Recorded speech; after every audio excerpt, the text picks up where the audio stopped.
Amanda feels her heart racing as the test subject screams on the television screen. She observes him as he looks down at the see-through cylinder pressed against his bare abdomen. Several rats are trapped inside the cylinder, screeching against the subject's skin. The thermometer inside displays 97 degrees Fahrenheit. The rats are agitated. Stuck between the glass and his stomach, they cannot escape the heat. Amanda is pleased to see the subject cry as rats claw at his skin. Then he succumbs to his flaw, activating the trap's last mechanism. Amanda feels a jolt of adrenaline as a board rises inside the cylinder glued to the subject's abdomen, opposite to the ravenous rats, letting through a hissing cobra. The snake uncoils, and the rats go wild. They claw and gnaw madly at the subject's stomach to escape the snake. One rat ventures inside the subject's gut. Amanda smiles as she watches him scream in agony. Game over. Amanda feels exhilarated as she rushes to the next room to find John Kramer, but her heart sinks when she is welcomed by John's exhausted frown. He wipes the sweat off his brow and praises her efforts, but criticizes her plan. Suffering seemed to be the trap's sole design. Pain can be used as punishment, but first it must be offered as redemption. Amanda frowns. After all her hard work, how could he doubt her? His teachings are law. This new chance in life is too precious for her to squander away. She looks up as John leans over the table to catch his breath. His inhale turns into a coughing fit, and she hands him a bottle of water. Amanda can see that their time together is limited. There can be no room for mistakes. She will be his successor and continue what he started. John staggers inside the meat plant. Dark circles are under his eyes, as if he has not slept in weeks. Amanda usually sleeps no more than 4 hours per night, less so before a test. The excitement keeps her wide awake. Amanda's eyes fall on the large folder in John's hands. Another test? John nods. He is compiling information on Grace Wright, an amiable politician campaigning for the upcoming election. Amanda watches him as he massages his temples. He looks worse than last week. How long did she have to learn everything about his craft? A few years? A couple of months? To protect their legacy, she needs to be ready when the time comes. She must continue John's work as Jigsaw, the successor. Amanda reaches for the folder in his hands. Let me show you what I can do. John's tired eyes stare at Amanda, who holds his gaze firmly. She is ready, and they are running out of time. He nods reluctantly. Amanda turns on the television and sees Grace Wright's beaming face on the screen. The elections are tonight. Several sheets slide over the printer's tray, falling at Amanda's feet. She snatches them from the ground.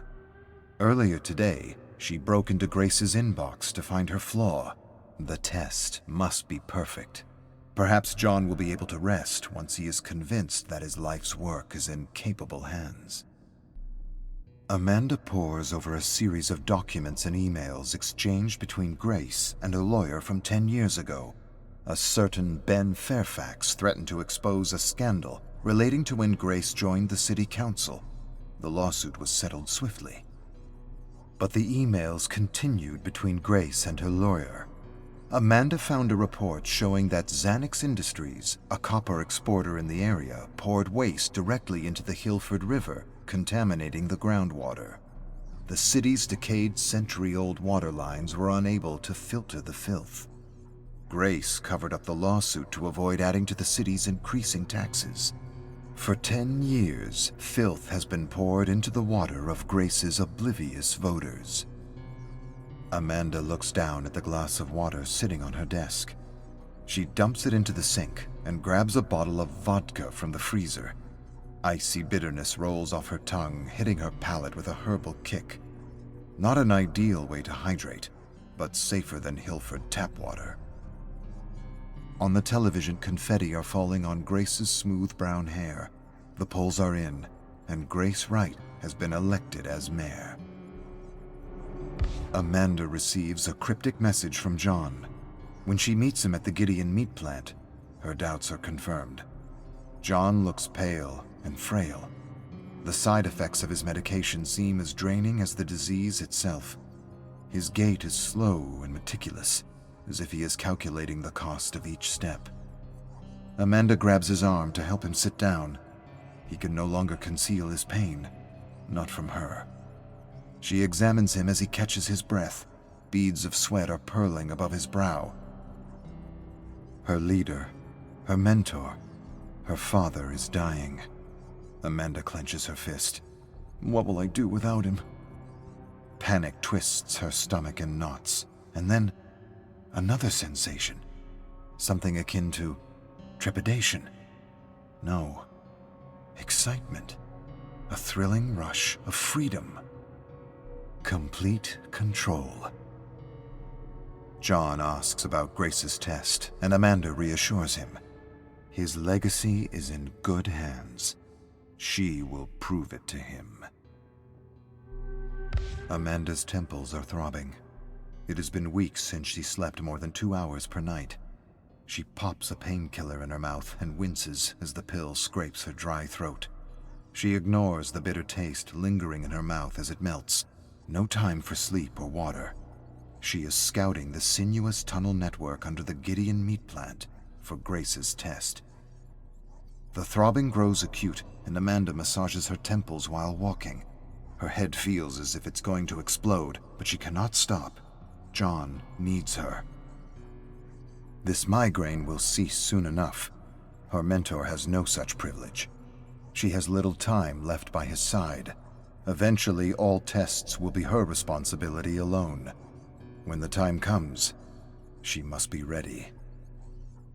Amanda points her flashlight at the blueprint of Gideon's underground and retraces her steps. While examining the vast tunnel network, another thought crosses her mind. Soon, Gideon will be her domain.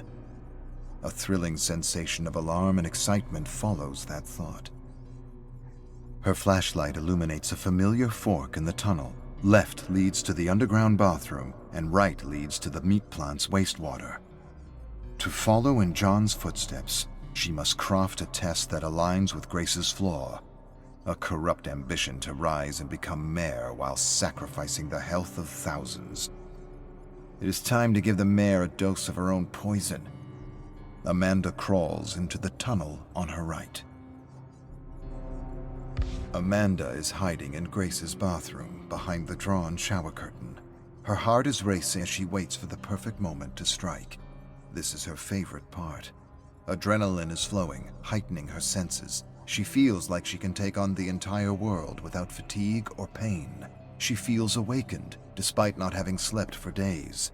Waiting for her prey, she feels alive and powerful, every second stretching into a blissful, intense high. That is the real power of John's teachings, a second chance at living in a heightened state of mind. Amanda hears the door creak open in the hall. She strains to hear if someone is with Grace. A pair of footfalls confirm what Amanda already knows from Grace's schedule. The mayor is alone tonight. The bathroom door screeches open. As soon as Grace steps inside, Amanda strikes. A fight follows between the two women as water spills over the rim of the bathroom sink. Amanda slams Grace's face into the mirror. Grace shrieks and headbutts Amanda, and a jolt of pain courses through her masked nose. Amanda stumbles backward, but the adrenaline kicks in. She is ready for this. Grace pounces on her and grabs her pig mask, but Amanda elbows Grace in the gut and leaves her gasping. As Grace catches her breath, Amanda rolls over and slams Grace's head into the heated floor. Grace is knocked out. Amanda is toying with a water bottle made of glass. A pile of keys lies on the table in front of her. None of them matter, except for one. She should insert this key inside the bottle, but Amanda hesitates. If she does, Grace could use it to escape. A freshly elected mayor would make a useful ally, and a powerful successor for John. Amanda's grip tightens on the bottle. She would do anything for her mentor. even betray his teachings.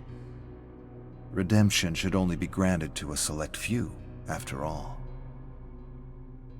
She pockets the real key and drops a fake inside the bottle. Then she throws the bottle into a pool of meat wastewater.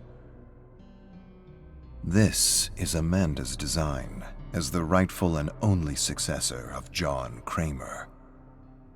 Game on.